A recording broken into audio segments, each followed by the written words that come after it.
Mr. President, we have heard from some folks that our grievances against police brutality and our attempt to rid it out of our police departments are us taking advantage of a political moment. Some people have said that it isn't a real grievance, that this is not happening here in New York.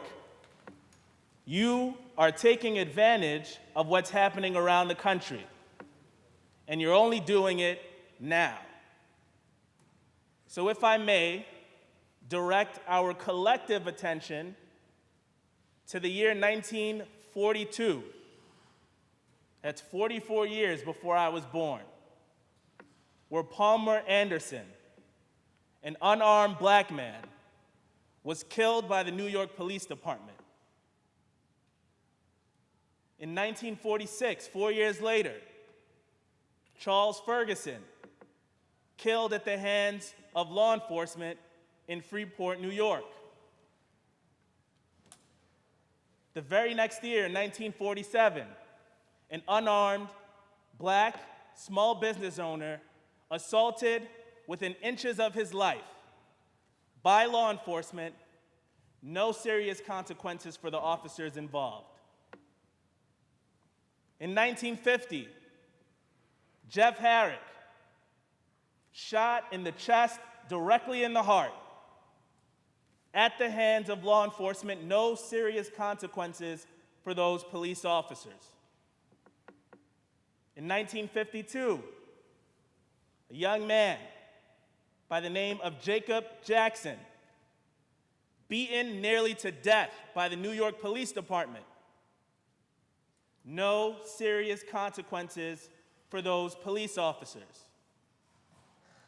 When we skip ahead, 1964, we're still 22 years before I was born. A teenager, 15 years old, Jimmy Mitchell, killed at the hands of the New York Police Department. No serious consequences for those law enforcement officers. In fact, there was unrest in the city after Jimmy was killed, much like what we are seeing today. People took to the streets, and even those who were peacefully protesting were met with the same brutality. In 1964, Thessalonia, shot in the back while walking away from the New York Police Department. In 1964, Barbara Baxter, while peacefully protesting, shot in the thigh.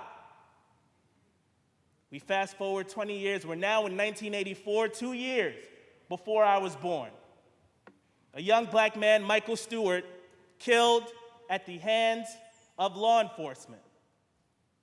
That same year, a senior citizen, while she was being evicted, Eleanor Bumpurs, killed at the hands of the New York Police Department. 1994, I'm 10 years old now. Anthony Baez threw a football, hit the wrong police car. He is choked to death at the hands of the New York Police Department. The next year, 1995, Anthony Rosario, Hilton Vega, shot to death by the New York Police Department, unarmed. In 1997, Kevin Cedeno, shot in the back while running away from the New York Police Department. He was unarmed and he was killed. The rest of my teenage years and into my adulthood, I saw unarmed person be brutalized after unarmed person being brutalized. Abner Louima, Amadou Diallo, Trayvon Martin, Breonna Taylor, Sandra Bland, Eric Garner, George Floyd. So 11 days ago, when I put on a neon green t-shirt with my name and title on the back, I walked to Barclays Center not just as a state senator, but as a black man who has grown up in this country and has seen brutality have no consequence for my people. And what I was met with was not open arms.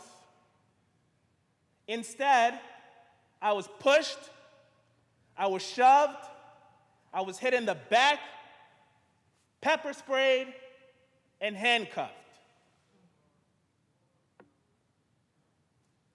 So you're right. This is the moment. We are tired. There has been no consequence for the brutality against our people. And to this day, I don't know if the officer that sprayed me and my colleague in the assembly has a history of excessive use of force. That is what this bill is about. It is about the history. We have seen brutality go unanswered. This isn't an attack. This is accountability. This isn't targeting. This is transparency. This isn't anti-police. This is pro-people. Listen to the New Yorkers who've taken to the streets. Listen to what they are saying. My life matters. Black lives matter.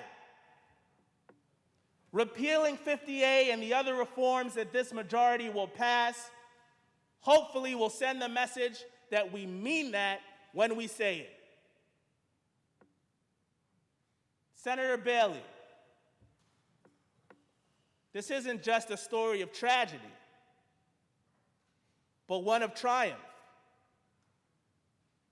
Because while brutality is in the soil and DNA of our country, so is hope.